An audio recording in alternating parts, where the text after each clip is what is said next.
Under 19 विश्वचषक स्पर्धेमध्ये भारत आणि इंग्लंड या दोन टीम विश्वविजेत्या होण्यासाठी एकमेकांना भिडणार आहेत। आतापर्यंत दोन्ही टीम्सनी चमकदार कामगिरी केली आहे, पण भारतानं आतापर्यंत अंडर 19 विश्वचषकाची ट्रॉफी 5 वेळा जिंकण्याचा पराक्रम केलाय आणि त्यामुळे आजची फायनल जिंकून 6व्यांदा अंडर 19 विश्वविजेत्याची ट्रॉफी उंचावण्यासाठी भारताची यंग ब्रिगेड सज्ज झाली आहे।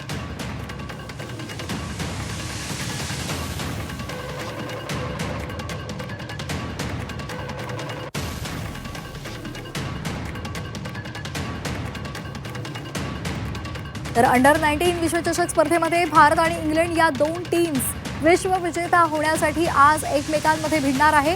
आतापर्यंत या दोन्ही संघांनी चमकदार कामगिरी केली आहे, पण भारतानं आतापर्यंत अंडर 19 विश्वचषकाची ट्रॉफी 5 वेळा जिंकण्याचा पराक्रम केलाय आणि त्यामुळे भारताचं पारडं जड आहे। आजची फायनल जिंकून 6व्यांदा अंडर 19 विश्वविजेत्याची ट्रॉफी उंचावण्यासाठी भारतीय संघ सज्ज झालेला आहे। त्यामुळे आजचा हा सामना रंगणार आहे आणि भारतीय संघ मैदानामध्ये उतरेल आणि ट्रॉफी जिंकेल असा विश्वास भारतीय चाहत्यांकडून व्यक्त केला जातोय।